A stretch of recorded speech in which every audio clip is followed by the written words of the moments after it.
Hello techians, this is Kunwar and welcome to the techy Lab. हम कर रहे हैं चैप्टर दी सेल। आज है lecture number 10 and we are discussing nucleus. तो लास्ट क्लास में हमने न्यूक्लियस को स्टडी करना स्टार्ट किया था एंड हमने देखा कि कैसे न्यूक्लियस जो है वो हर एक सेल में प्रेजेंट होता है। हमने अनियन सेल में भी देखा एंड हमने ह्यूमन चीक से जो सैंपल लिया उसमें कहाँ पर न्यूक्लियस एंड कैसे प्रेजेंट होता है हमने उसको भी नोट किया। तो आपको याद होगी कुछ ऐसी shape, this is the human cheek cell. तो हमने देखा कि हर एक सेल में क्या है, बहुत छोटे छोटे डार्क कलर के ओवल या स्फेरिकल शेप हमारे पास एक स्ट्रक्चर रहता है जिसको हम क्या बोलते हैं, न्यूक्लियस बोलते हैं। अब न्यूक्लियस है क्या, इसका काम क्या है, वो सब कुछ हमने अभी डिस्कस करना है। सो आर यू गाइज रेडी? तो सबसे पहले हम डिस्कस करेंगे न्यूक्लियस का स्ट्रक्चर। जैसे हमने बाकी चीजों के बारे में पढ़ाई की है वैसे ही हम इसको भी पढ़ेंगे। सबसे पहले न्यूक्लियस का स्ट्रक्चर देखेंगे।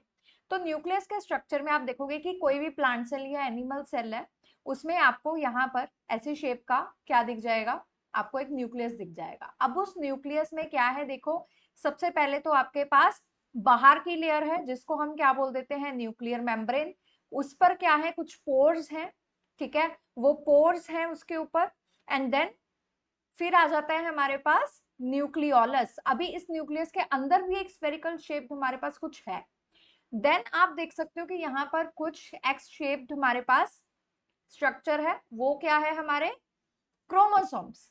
ठीक है, वो है हमारे क्रोमोसोम्स। एंड कुछ थ्रेड्स जो कि इंटेंगल शेप के थे उसको बोलते हैं हम chromatin. So this is the structure. तो न्यूक्लियस के स्ट्रक्चर में क्या है, एक बाहर की लेयर है, ठीक है, दैट इज न्यूक्लियर मेम्ब्रेन। अब पहले न्यूक्लियर मेम्ब्रेन को पढ़ते हैं हम, ठीक है। अब न्यूक्लियर मेम्ब्रेन क्या है, it a nucleus is enclosed bye double layered covering called nuclear membrane. तो जैसे हमारी सेल की एक आउटर कवरिंग थी, लेयर थी, जिसको हम क्या बोलते थे, प्लाज्मा मेम्ब्रेन, है ना, वैसे ही हमारे न्यूक्लियस की भी एक लेयरिंग है, आउटर मोस्ट लेयर है, जिसको हम क्या बोलते हैं, न्यूक्लियर मेम्ब्रेन। ठीक।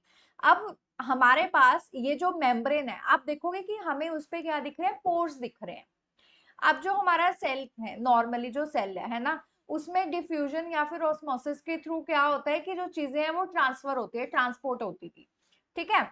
बट यहाँ पर वो पोर्स है, ठीक है। तो जितना भी मटेरियल है जो एक्सचेंज होना है बाहर के साथ, वो उसका काम कौन कर रहा है, उसका काम कर रहा है ये पोर्स, ठीक है। तो जो न्यूक्लियस है, जो साइटोप्लाज्म है, उनके बीच का जो मतलब मटेरियल है जो कि ट्रांसपोर्ट होना है, वो इन पोर्स के थ्रू ही होना है। Okay, I hope this is clear. अब आई थिंक आप रिलेट कर पा रहे होगे। देन हमने क्या देखा कि हमारे पास क्या है, क्रोमोसोम्स। अब ये क्रोमोसोम्स क्या है, अब आप देखो हमारे पास क्या है, हमारा सेल है, सेल में न्यूक्लियस प्रेजेंट है। न्यूक्लियस में हमने इसकी लेयर एंड हमने इसके जो पोर्स है वो डिस्कस कर लिए हैं। नेक्स्ट आ जाते हैं ये एक्स शेप। ये जो एक्स शेप्ड हमारे पास जो स्ट्रक्चर है वो किसका है, वो है हमारा क्रोमोसोम, ठीक है, जो आप यहाँ पर एक मैग्निफाइड इमेज में देख सकते हो, दिस इज क्रोमोसोम। ओके। अब ये जो क्रोमोसोम है वो क्या है, सबसे पहले तो ये न्यूक्लियस के अंदर है, अंदर प्रेजेंट होता है। दूसरा ये शेप देखोगी तो it's like rod shape, okay, ये रॉड शेप्ड होता है। बट अब देखो इसके अंदर मैंने आपको बताया था इंटेंगल्ड ऐसे लाइंस भी रहती हैं, है ना, ऐसे थ्रेड्स रहते हैं, इंटेंगल्ड थ्रेड्स। क्या होता है, वो जो थ्रेड्स हैं दैट इज आवर डीएनए, है ना, क्रोमेटिन होता है वो। अब वो जो क्रोमेटिन है वो अलग अलग ही एग्जिस्ट करता है, ऐसे थ्रेड्स की फॉर्म में ही एग्जिस्ट करता है। ये जो थ्रेड्स हैं वो एक साथ जुड़ते हैं, जुड़ के ये क्या बनाते हैं, हमारे पास क्रोमोसोम बनाते हैं। और ये तभी बनता है जब हमारा जो सेल है वो डिवाइड होने वाला हो, ठीक है, ये तभी बनता है जब डिवाइड होने वाला हो, अदरवाइज ये क्रोमोसोम्स एज इंटेंगल्ड थ्रेड की फॉर्म में ही एग्जिस्ट करते हैं। Okay, so that become visible only when cell is about to divide. Otherwise ये अपना जो थ्रेड्स हैं, जो उलझे हुए धागे होते हैं, उसकी तरह ये एग्जिस्ट करते हैं। ओके। अब ये किससे बना होता है, तो लास्ट देखो जो हमारा क्रोमोसोम है, ये जो शेप है डबल हेलिक्स शेप, है ना, ये किसकी शेप है, ये डीएनए की है। तो मतलब ये जो हमारा क्रोमोसोम है ये किससे बना है? डीएनए एंड प्रोटीन से बना है। ठीक है, ये डीएनए एंड प्रोटीन से बना है। It is made up of DNA and protein. अब डीएनए का क्या काम होता है? वो क्या करता है? इंफॉर्मेशन कैरी करता है, जिसको हम जीन्स बोल देते हैं, है ना, कि जो मम्मी पापा में कुछ ऐसे करेक्टरिस्टिक्स रहते हैं कि वो बच्चे में ही होता है, बच्चे में भी होती हैं वो सारी चीजें, है ना, कुछ कॉमन चीजें होती हैं। तो वो क्या है? वो इंफॉर्मेशन कैरी करता है from parent to the offspring, मतलब पेरेंट से बच्चे तक जो इंफॉर्मेशन कैरी आउट हो रही है वो इसी डीएनए में होती है। Okay, so it carries hereditary information from parent to offspring in the form of DNA molecules. Okay, I hope this is clear. ठीक है, क्रोमोसोम है, न्यूक्लियस के अंदर होता है, इसकी रॉड शेप होती है, बट अर्लियर रॉड शेप नहीं होती है, पहले ये थ्रेड्स की फॉर्म में एग्जिस्ट करता है। ठीक है, जिसको हम क्रोमेटिन बोलते हैं। एंड देन जैसे सेल डिवाइड होने वाला होता है तब वो सारे एक साथ मिलके एक साथ जुड़ के क्या बनाता है? एक क्रोमोसोम बनाते हैं। ठीक है, एंड ये जो क्रोमोसोम है जो मतलब इसका क्या काम है? It will carry the information. ठीक है, हेरिडिटरी इंफॉर्मेशन कैरी करेगा from parent to the offspring. Okay, चलिए अभी हम बात कर रहे हैं डीएनए की। तो डीएनए को देखते हैं, डीएनए की फुल फॉर्म क्या है? डीऑक्सी राइबो, मतलब ये देखो, D oxy ribo nucleic acid. ठीक है, D N A, D ribo nucleic acid, ये फुल फॉर्म आपको याद रखनी है। ठीक है, राइबो न्यूक्लिक एसिड। अब ये जो हमारा डीएनए है, हम जैसे कि हमने पीछे देखा कि इंस्ट्रक्शंस जो इंफॉर्मेशन है वो कैरी करता है from parent to the offspring. ठीक है, अब ऑफस्प्रिंग तक कैरी करता है। अब इसको इसको थोड़ा सा और जूम आउट करते हैं, इसको थोड़ा सा और डीपली स्टडी करते हैं। अब उसका क्या मतलब हुआ? उसका मतलब ये है, अब जो सेल है तुम्हारा, है ना, उसको जब वो ऑफस्प्रिंग में जा रहा है तो जो ऑफस्प्रिंग है, देखो कि जो फीटस होता है कितना छोटा सा होता है, एंड धीरे धीरे करके वो एक बच्चे की फॉर्म ले लेता है ना। तो वो क्या होता है? तो उसको कैसे पता? वो सेल्स को कैसे पता? कौन बताता है? तो जाके तो डीएनए ही है, वो इंफॉर्मेशन कैरी करता है जो बताता है कि अच्छा we have to build the cells, we have to organise the cells. वो ऑर्गेनाइज मिलके अलग अलग ऑर्गन जो है बनाते हैं, एंड देन वो स्पेसिफाई करता है किसको क्या फंक्शन करना है। ठीक है, तो ये जो चीज है ये बहुत इंपॉर्टेंट है समझनी यहाँ पर। ठीक है, कि क्या काम है? तो जो जीन्स आ रहे हैं, ठीक है, पेरेंट से बच्चे तक, तो वो जो बच्चा है, ठीक है, जो फीटस है, पहले बच्चा नहीं कहेंगे उसको, फीटस बोलेंगे, है ना। तो उसमें वो इंफॉर्मेशन आ रही है, ठीक है, वो कहाँ से आ रही है? पेरेंट से आ रही है कि हमें सेल्स बनाने हैं, बिल्ड करने हैं, मल्टीप्लाई करने हैं, उनको अरेंज करना है, ऑर्गेनाइज करना है, ताकि अलग अलग ऑर्गन्स बन सके। एंड देन उन ऑर्गन्स को अपना अलग अलग उनका काम भी समझाना है। ठीक है, ये किसका काम है? ये इनका काम है। फिर अब जो फंक्शनल यूनिट है डीएनए की, उसको हम क्या बोलते हैं? उसको हम बोलते हैं genes. Functional unit of DNA is called genes. Again important. Okay, तो जैसे अभी लास्ट हमारा क्या रह गया? क्रोमेटिन। अब क्रोमेटिन मटेरियल क्या है? जैसे मैंने बताया कि ये क्या है, इन अ नॉन डिवाइडिंग सेल, पीछे हमने क्या पढ़ा था क्रोमोसोम में, कि जब सेल डिवाइड होने वाला होता है तब क्रोमोसोम एग्जिस्ट करता है। ठीक है, तो मतलब जब सेल डिवाइड नहीं हो रहा तो जो हमारा डीएनए है वो एज अ क्रोमेटिन एग्जिस्ट करता है, मतलब टेंगल्ड मास ऑफ थ्रेड्स, उलझे हुए धागों की तरह ही एग्जिस्ट करता है। ठीक है, तो जब तक सेल डिवीजन नहीं हो रही ये क्रोमोसोम का जो रूप है वो नहीं लेगा। ओके, बिफोर सेल, जैसे ही सेल डिवाइड होने वाला होगा तभी इसको पता लग जाएगा, तभी ये क्या करेंगे, सारे थ्रेड्स है खुद को अरेंज करना स्टार्ट करेंगे, खुद को ऐसे ऑर्गेनाइज करेंगे कि अभी ये एक रॉड शेप्ड क्रोमोसोम की शेप ले लेगा। ठीक है, आई होप ये सब क्लियर है कि हमने न्यूक्लियर स्ट्रक्चर अभी डिस्कस किया है। हमने उसमें क्या क्या डिस्कस किया अभी तक? यस, हमने न्यूक्लियर मेम्ब्रेन जो है वो डिस्कस कर ली, हमने क्रोमोसोम्स डिस्कस कर लिए, हमने डीएनए को डिस्कस कर लिया, हमने क्रोमेटिन को डिस्कस कर लिया, जो हमारे पास न्यूक्लियर पोर्स एग्जिस्ट करते हैं हमने उनको भी डिस्कस कर लिया। ठीक है, एंड सेंटर में हमारे पास क्या रहता है? न्यूक्लियोलस। ठीक है, सेंटर में आप देखो क्या रहता है? न्यूक्लियोलस, इसको न्यूक्लियोलस बोलते हैं। अभी आप देखोगे, yes, so this purple thing, this is nucleolus. ठीक, I hope this is clear. अगर आपको मेरा पढ़ाने का तरीका अच्छा लग रहा हो then do support the techy lab. ज्यादा कुछ नहीं करना, सिर्फ वीडियो को लाइक करना है, शेयर करना है एंड चैनल को सब्सक्राइब करना है। चलिए, अब हमने स्ट्रक्चर अगर स्टडी कर लिया है न्यूक्लियस का, अब हम देखते हैं उसका फंक्शन क्या है। Okay, functions of a cell, a nucleus. Okay, functions of a nucleus basically कि क्या क्या फंक्शन है। तो अब आप वीडियो में देखो साथ में क्या हो रहा है कि बिल्कुल स्टार्टिंग में हमारे पास जो सेल्स है वो बहुत थोड़े से है ना, एक दो सेल है, एंड धीरे धीरे करके उन्होंने 2 से 4 बनाए, 4 से 8 बने, ऐसे कर करके वो क्या हो रहा है, वो डिवाइड होते जा रहे हैं। देखो नंबर बढ़ते जा रहे हैं, जो सर्कल्स हैं वो बढ़ते ही जा रहे हैं, है ना। वो सर्कल क्या है, वो एक सेल को रिप्रेजेंट कर रहे हैं, है ना। तो ये क्या है, सेल्स मल्टीप्लाई हो रहे हैं, सेल्स क्या हो रहे हैं, डिवाइड हो रहे हैं, जो कि हमने पीछे पढ़ा, ठीक है, कि सेल्स डिवाइड होते हैं। तो अभी इसको कौन कंट्रोल कर रहा है कि ये सेल डिवाइड होगा, हमने ये पढ़ी थी इंफॉर्मेशन न्यूक्लियस में, है ना। तो nucleus controls the cell division. तो वो न्यूक्लियस ही है जो कि सेल की डिवीजन को कंट्रोल कर रहा है। वो डिसाइड करेगा कि सेल जो है वो टूटना चाहिए, उसके एक के दो हिस्से होने चाहिए, नहीं होने चाहिए। ओके, फिर वो डिसाइड करेगा कि कौन सा सेल कहाँ पर ग्रो करेगा, कितना ग्रो करेगा, कैसे डेवलप होगा, उसका क्या काम रहेगा, है ना। जैसे कि वही सेल्स जो हार्ट में उनका अलग काम है, जो लीवर में उनका अलग काम है, जो बोन्स में उनका अलग काम है। तो ये कौन डिस्कस कर रहा है, कौन डिसाइड कर रहा है, ये सारा कुछ डिसाइड कर रहा है न्यूक्लियस। ओके, तो हम फर्स्ट पॉइंट पढ़ते हैं, the nucleus controls the cell division where one cell divides to form new cells. ठीक है, देन जो न्यूक्लियस है अलोंग विद इन्वायरमेंटल फैक्टर्स, मतलब न्यूक्लियस तो डिसाइड करता ही है, बट इन्वायरमेंटल फैक्टर भी उतना ही इंपॉर्टेंट है। ठीक है, इन्वायरमेंटल फैक्टर भी उतना ही डिसाइडिंग फैक्टर है। वो क्या बोल रहा है, वो यही डिसाइड करेंगे कि कितना सेल ग्रो करेगा। ठीक है, how the cell will grow, कैसे ग्रो करेगा, कैसे डेवलप करेगा। ठीक है, सेल ग्रो हो गया लेकिन कहाँ पर क्या काम है, ठीक है, एंड व्हाट शेप और फंक्शन इट विल हैव। मतलब जब वो फुली मेच्योर हो गया, देखो नर्व सेल्स बिल्कुल अलग तरह के दिखते हैं, है ना।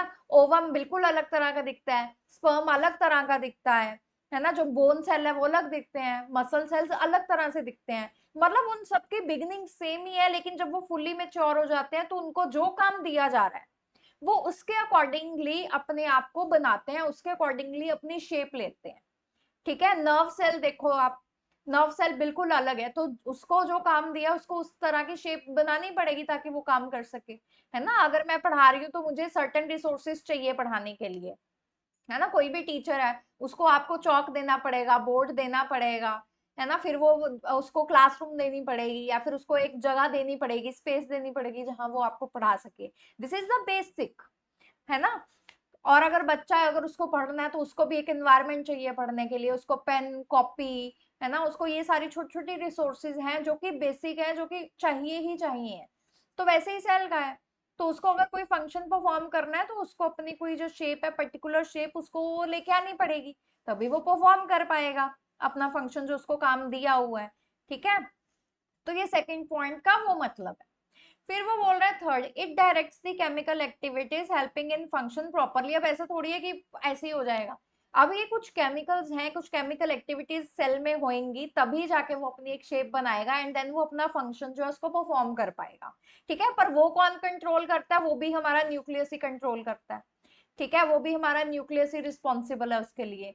ठीक है, तो न्यूक्लियस क्या कर रहा है, सेल डिवीजन को कंट्रोल कर रहा है।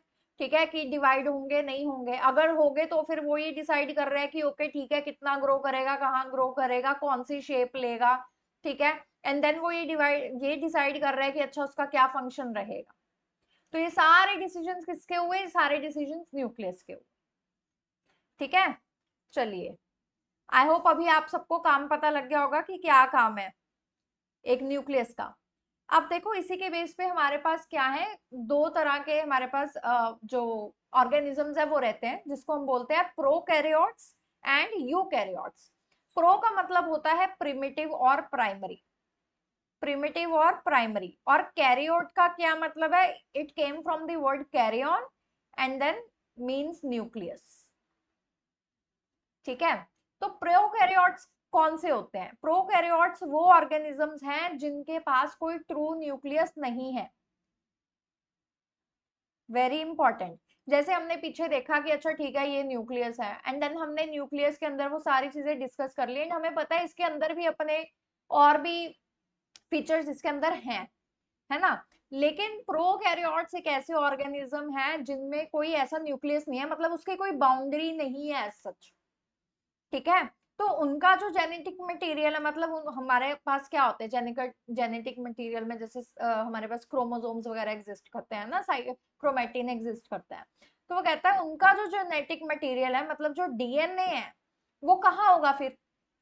हमने देखा वो न्यूक्लियस में एग्जिस्ट करता है। अभी अगर इसका न्यूक्लियस ही नहीं है, बाउंड्री ही नहीं है, तो डीएनए कहाँ होगा?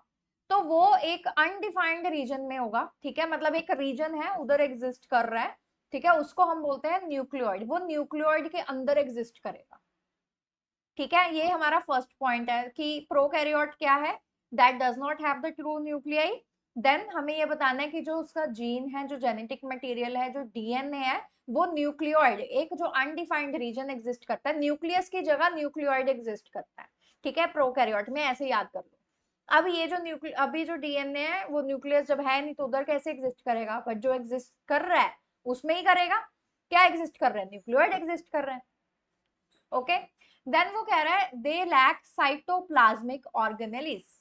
ये हमारा थर्ड पॉइंट है। मतलब जो काफी सारी ऑर्गेनेलिस हैं जो कि एक न्यूक्लियस के अंदर प्रेजेंट होती हैं, ठीक है, जो कि एक आप कह लो कि हमारी बाउंड्री में रहने वाले जो ऑर्गेनेलिस हैं, वो यहाँ पर एग्जिस्ट ही नहीं कर पाएंगे, ठीक है। So they lack cytoplasmic organelles, okay.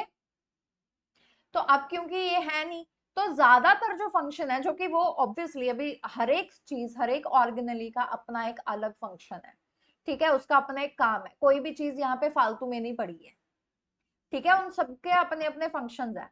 तो मतलब वो जो सेल है, फंक्शन तो हमें वो चाहिए, तो वो कौन परफॉर्म करेगा? तो many functions are performed by poorly organized parts of cytoplasm। Cytoplasm हम स्टडी करेंगे, ठीक है, इसके बाद। वो क्या बोल रहा है कि वो जो फंक्शंस है वो सारे के सारे फिर किसको काम करने पड़ रहे हैं? साइटोप्लाज्म को करने पड़ रहे हैं, ठीक है। आपने वो कहावत सुनी होगी, जिसका काम उसी को साजे, दूजा करे तो ठेंगा बाजे, है ना। वैसा नहीं है कि वो काम बेकार कर रहा है, बट एक जो पर्सन आप जिसको ड्यूटी देते हो, है ना, उसको पता है कि ये ही उसका काम है ना। हम स्कूल में जाते हो तो उधर हमारे प्रिंसिपल अलग होते हैं, हेड्स अलग होते हैं, टीचर्स अलग होते हैं, स्टाफ में रिसेप्शनिस्ट अलग होते हैं, पीएन्स अलग होते हैं, है ना। अगर सपोज कोई एक टीचर नहीं आ रहा है तो क्या होगा?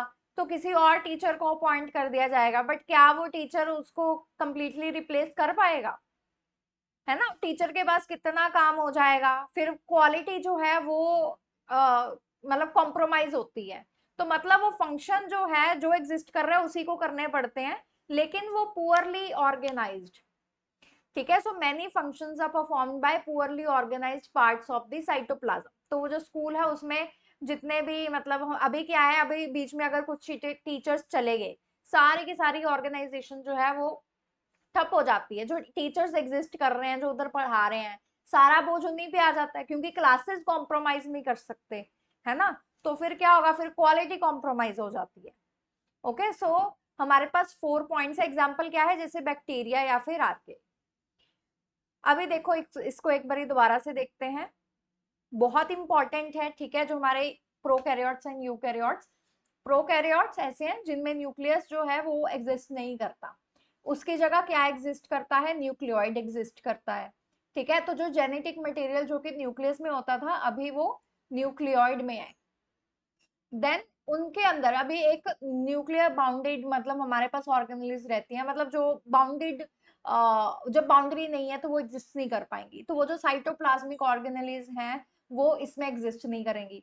तो उनके जो काम थे वो कौन करेगा? जो ऑलरेडी एग्जिस्ट कर रहे हैं। कौन एग्जिस्ट कर रहा है? हमारे पास साइटोप्लाज्म एग्जिस्ट कर रहा है, तो काम जो है सारे साइटोप्लाज्म को देगा, ठीक है। जिसकी वजह से क्या हो गया? सारा का सारा जो ऑर्गेनाइज्ड वर्क, जो पहले अगर आप एक काम अगर एक ही इंसान को देते हो तो उसको पता होता है, तो वो चीजें अपने हिसाब से ऑर्गेनाइज करके रखता है। अगर वो इंसान चला जाए, कोई नया आएगा, तो वो एक एक पल के लिए तो लाइक वो इंसान बिल्कुल वो हो जाएगा ना, हिल जाएगा कि अभी कैसे काम करना है, कौन सी चीज कहाँ पर है, सेम चीज किचन में ही लगा लो आप। किचन में क्या होता है, किचन जो है मम्मी अपने हिसाब से रखते हैं सारा सामान, है ना। अगर मैं चली जाऊं अभी किचन में काम करने के लिए ना, मैं ढूंढूंगी सारा कुछ, हर एक डिब्बा मुझे खोल के देखना पड़ेगा, मुझे पूछना पड़ेगा कॉल करके कि ये कहाँ है, वो कहाँ है, ये कहाँ पर रखा है, अच्छा ये है भी है या नहीं है, मुझे मिल नहीं रहा है। क्यों? क्योंकि मेरे लिए वो सारा का सारा इट्स पोरली ऑर्गेनाइज्ड। ठीक है। एग्जाम्पल्स जैसे कि बैक्टीरिया या फिर archaea, these are the structures. ठीक है, ये बनाने बहुत इजी है। ठीक है, एज एग्जांपल आप इसको ड्रॉ भी कर सकते हो। ठीक है, इसमें तो आपको सिर्फ रॉड्स ही ड्रॉ करनी है ऐसे करके, ज्यादा ड्रॉ करने की जरूरत नहीं होती है। ठीक है, ड्रॉ करनी है तो फिर आप 3-4 शो कर सकते हो। बैक्टीरिया दिखाना है तो आपको सेम यही ड्रॉ करना है और साथ में ऊपर फिलिया शो कर देना है। ये जो आपको लाइंस दिख रही है ना, हल्के हल्के से बाल दिख रहे हैं, वो यही है। ठीक है, ये आपका बैक्टीरिया बन गया। ओके, चलिए। अब ये जो बैक्टीरिया है, इसको, ये सिर्फ एक ऐसी डायग्राम है कि अगर आपको बताना पड़ गया तो आप अपने मन से आपने ड्रॉ कर दी। बट अब इसको देखते हैं। अभी जो हमारा प्रोकैरियोट है, आप देखो कि यहाँ पर क्या है। हमारे पास यहाँ पे 3 लेयर्स है, एक ग्रीन, एक पर्पल एंड देन एक पिंक कलर की। हमारे पास एक ग्रीन कलर की यहाँ पर एक स्ट्रिंग टाइप भी कुछ है, एंड देन ऑरेंज कलर के हमारे पास यहाँ पे डॉट्स हैं। तो क्या है, जो बाहर की लेयर है, जो ग्रीन कलर की लेयर है, उसको हम बोलते हैं capsule. This is the outer most layer, that is capsule. फिर अगर आप अंदर जाते हो, पर्पल वाली जो लेयर है, that is the cell wall. तो हर एक जो हमारा सेल है, मतलब बैक्टीरिया है, उसमें सेल वॉल होगा। ठीक है, सेल वॉल है, सेल वॉल के अंदर फिर आप देखो फिर क्या है, प्लाज्मा मेम्ब्रेन। ठीक है, उसके अंदर क्या है हमारे पास, प्लाज्मा मेम्ब्रेन, पिंक कलर का वो प्लाज्मा मेम्ब्रेन है। ठीक है, जो कि एनिमल या फिर प्लांट सेल दोनों में एग्जिस्ट करता है। देन ये जो ग्रीन कलर की स्ट्रिंग दिख रही है, ये क्या है, this is the nucleoid and the DNA. क्योंकि अब इसमें न्यूक्लियस नहीं है, ठीक है, तो उसमें जो ओपन स्पेस है ना, बाकी सारी जो स्पेस कवर्ड है, उसको हम बोलते हैं साइटोप्लाज्म। और इसी साइटोप्लाज्म में आपके पास एक डेंस, एक अनडिफाइंड रीजन है, जिसमें हमारा ये डीएनए, ठीक है, या फिर न्यूक्लियोइड जो है वो एग्जिस्ट कर रहा है। ठीक है, उसमें जो ये येलो डॉट्स आपको दिख रहे हैं, वो डॉट्स नहीं है, वो क्या है, वो ऑर्गेनेल्स हैं, जिसको हम बोलते हैं राइबोसोम्स। ठीक है, इसको हम बोलते हैं ribosomes. I hope this is clear. ठीक है, ये हमारा फिलिया है। ठीक है, तो आपको ये जो लेबलिंग है, ये जो स्ट्रक्चर है, आप इसको ड्रॉ कर लेना। ठीक है, अच्छे से वीडियो को पॉज करके एंड सी कि आपको कोई डाउट तो नहीं है, इसको फुली लेबल करना है। ठीक है, आपकी बुक में दी हुई है डायग्राम, आप वो भी ड्रॉ कर सकते हो। ठीक है, बस उसको लेबलिंग अच्छे से करनी है। कोई भी डायग्राम है, उसकी जो लेबलिंग है वो गलत नहीं होनी चाहिए। स्पेशली बायो में इट्स वेरी इंपॉर्टेंट, बहुत ज्यादा इंपॉर्टेंट है बायो। ठीक है, चलिए। नेक्स्ट आ जाता है यूकैरियोट्स। अब यूकैरियोट्स क्या है, अब पीछे हमने क्या था, जिसमें न्यूक्लियस नहीं है वेल डिफाइंड, यहाँ पर है। तो जितने भी अभी तक हमने किए थे, plant cell, animal cell, fungi, उस सब में वेल डिफाइंड न्यूक्लियस है। तो वो उसी कैटेगरी में क्या करेंगे, फॉल करेंगे। मोर ओवर इनके अपने membrane bound organelles already present होते हैं, है ना, जो कि हम डिस्कस करेंगे ऑब्वियसली। बट यस, तो अभी तक हमने जितने पढ़े थे वो सारे यूकैरियोट्स थे। सिर्फ आज जो हमने बैक्टीरिया पढ़ा, that is a prokaryote. Okay, चलिए। अब देखो, अब आ गया फोटोसिंथेटिक प्रोकैरियोट। अब इसका क्या मतलब है, अब इसकी एग्जांपल है एक साइनोबैक्टीरिया। बैक्टीरिया है हमारे पास, प्रोकैरियोट, आगे साइनो लगा दो। ठीक है, एक बैक्टीरिया की ही टाइप है। ओके, तो photosynthetic prokaryotic bacteria like cyanobacteria. अब इसमें क्या होता है, देखो जो क्लोरोफिल है इज प्रेजेंट, इसमें क्लोरोफिल होता है, बट वो प्लास्टिड्स के अंदर नहीं होता। अभी के लिए शायद आपको ये चीजें थोड़ी सी, एक दो पॉइंट्स जो वर्ड्स है वो नए लगे, but believe me after 3-4 lectures ये नए नहीं लगेंगे। ठीक है, क्योंकि हम ऑलरेडी पढ़ लेंगे इनको। ठीक है, बट देखो जो क्लोरोफिल, अब इतना तो पता है ना, जो फोटोसिंथेसिस हो रही है वो क्लोरोफिल है ना, उसके कारण हो रही है, क्लोरो प्लास्ट हमारा होना जरूरी है ना। तो ये जो क्लोरोफिल है वो होती है इसमें, पर वो प्लास्टिड्स के अंदर नहीं होती। क्यों? क्योंकि हमने देखा कि प्रोकैरियोट्स में न्यूक्लियस नहीं है, उसमें सेल बाउंड ऑर्गेनेल्स ही नहीं है, और ये उनमें से एक है। ठीक है, उसमें प्लास्टिड्स होते ही नहीं है प्रोकैरियोट्स में। So chlorophyll is present but not inside plastids because prokaryotes don't have plastids or other membrane bound organelles. तो फिर ये कहाँ प्रेजेंट होता है? तो ये प्रेजेंट होता है in membranous vesicles, small bag like structures in the cytoplasm. ये अभी हमने पीछे क्या पढ़ा था कि जो भी ऑर्गेनेलिज्म प्रेजेंट नहीं है उसके जो फंक्शन है, जो काम है, वो कौन से टीचर के ऊपर डाले थे? साइटोप्लाज्म के ऊपर डाले थे. तो यहाँ पर भी जब हमारे पास प्लास्टिड ही नहीं है पर क्लोरोफिल एग्जिस्ट कर रहा है वहां पे, तो वो कहाँ पर जाएगा? उसकी जिम्मेदारी किसको दी जाएगी? उसकी जिम्मेदारी दी जाएगी साइटोप्लाज्म में. ठीक है, तो साइटोप्लाज्म में क्या है? एक स्मॉल बैग लाइक स्ट्रक्चर है जिसको हम बोलते हैं वेसिकल, मेम्ब्रेनस वेसिकल्स. ठीक है, तो वो जो बैग लाइक स्ट्रक्चर है उसके अंदर हमारे पास क्या रहता है? हमारा क्लोरोफिल रहता है जिसकी वजह से फोटोसिंथेसिस पॉसिबल होती है. ठीक है, बट इन यूकैरियोट्स जैसे प्लांट सेल, अब प्लांट सेल में ही क्लोरोफिल होता है ना, तो plant cell store the chlorophyll in plastids. तो प्लांट सेल जो है वो एक यूकैरियोट है, उसमें न्यूक्लियस एग्जिस्ट करता है जिसके कारण उसमें प्लास्टिड्स भी एग्जिस्ट करते हैं. अब वो जो प्लास्टिड्स है उसके अंदर ही हमारे पास क्या रहता है? हमारा क्लोरोप्लास्ट रहता है. आई होप दिस इज क्लियर. तो यहाँ पर लिख देते हैं कि जो हमारा यूकैरियोट है उसमें क्या है? न्यूक्लियस है. न्यूक्लियस है तो फिर क्या है उसमें? ऑर्गेनेलिस भी प्रेजेंट है. अब वो जो ऑर्गेनेलिस है उसमें एक क्या है? एक प्लास्टिड है. ठीक है, अब इसी प्लास्टिड्स में क्या एग्जिस्ट कर रहा है? क्लोरोफिल एग्जिस्ट कर रहा है. बट जब हम बात करते हैं प्रोकैरियोट की, उसमें क्या है? न्यूक्लियस है ही नहीं है उसमें न्यूक्लियस. उसमें क्या प्रेजेंट है? उसमें प्रेजेंट है साइटोप्लाज्म.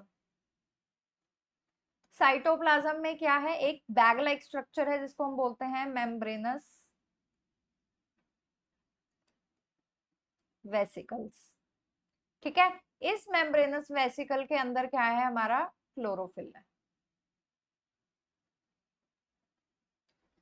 आप ये जो मैंने अभी एरोज बना के लिखे हैं ना, आप इसको भी लिख सकते हो जस्ट टू रिमेम्बर इट. ठीक है, एक माइंड मैप की तरह हो गया ये, तो आप उसको लिख सकते हो. ऐसे चीजें याद रखना बहुत आसान हो जाता है.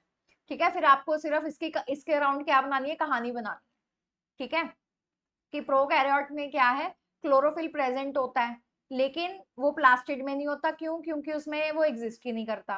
फिर वो कहाँ प्रेजेंट होता है? एक मेम्ब्रेनस वेसिकल्स में होता है जो कि एक स्मॉल बैग लाइक स्ट्रक्चर होता है. वो कहाँ प्रेजेंट होता है? साइटोप्लाज्म में. साइटोप्लाज्म में है तो वो प्रोकैरियोट है. Okay, I hope this is clear. ऐसा होता है कुछ साइनोबैक्टीरिया, ये उसकी पिक्चर है. ठीक है, ऐसे एग्जिस्ट करता है. और भी इसके वेरिएशंस हैं. ठीक है, I think it looks beautiful. Like under microscope, it looks beautiful. चलिए, अभी हमने प्रोकैरियोट यूकैरियोट किया. अब इन दोनों में थोड़ा सा हम डिफरेंस देख लेते हैं. ठीक है, सबसे पहले तो न्यूक्लियस प्रोकैरियोट में होता ही नहीं है, इसमें सिर्फ न्यूक्लियोइड होता है. यूकैरियोट में प्रेजेंट होता है. न्यूक्लियर मेम्ब्रेन, जिसमें न्यूक्लियस ही नहीं है उसमें न्यूक्लियर मेम्ब्रेन कहाँ से होगी? तो ये एब्सेंट है. जहां पर न्यूक्लियस है वहां पर प्रेजेंट है. अब यहाँ पर ऑर्गेनेलिस भी प्रेजेंट नहीं है. ठीक है, सो एब्सेंट क्योंकि न्यूक्लियस ही नहीं है. ठीक है, यहाँ पर प्रेजेंट है जैसे कि माइटोकॉन्ड्रिया या फिर प्लास्टिड्स जो है वो यूकैरियोट में एग्जिस्ट करते हैं. सेल साइज देखो, जो हमारे यूकैरियोट है ना, अगर मैं बात करूं ह्यूमन एग की, ओवम की, ह्यूमन एग ओवम, इसका साइज जो है ऑलमोस्ट 1 mm होता है. ठीक है, you can see these eggs with your naked eyes actually. ठीक है, तो ये जो ह्यूमन एग है, ठीक है, मतलब इसका साइज बड़ा है. ठीक है, सो वी कैन से कि जो हमारे प्लांट सेल है या फिर जो हमारा एनिमल सेल्स है, ठीक है, दे आर जनरली, मतलब plant cell, animal cells human egg से छोटे होते हैं. ठीक है, they fall but still they are larger, under 10 to 100 micrometre. But अगर हम प्रोकैरियोट्स की बात करें, प्रोकैरियोट्स बहुत छोटे होते हैं. ये जो बैक्टीरियाज होते हैं सारे होते हैं, ये बहुत छोटे होते हैं. कितने? 1 माइक्रोमीटर या फिर 10 माइक्रोमीटर, दैट्स इट. ठीक है, अब प्रोकैरियोट्स में क्योंकि जब उसमें चीजें ही नहीं है तो वो सिंपल है. ठीक है, लेकिन यूकैरियोट्स में सारी चीजें बहुत अच्छे से डिफाइंड है, उसमें क्या है, कॉम्प्लेक्स स्ट्रक्चर है, उसमें ऑर्गेनेलिज भी एग्जिस्ट कर रही हैं, सभी के अपने अपने फंक्शन है, तो वो कॉम्प्लेक्स है। प्रोकैरियोट्स में जब चीजें एग्जिस्ट नहीं कर रही हैं तो वो सिंपल है। ठीक है, so that was it for today. I hope आपको आज का लेक्चर अच्छा लगा, इन चीजें आपको अच्छे से समझ में आ गई होंगी। सो अगर आपको चीजें समझ में आ गई, then do like this video and subscribe to the channel and support the techy Lab. Thank you so much, I will see you in the next class.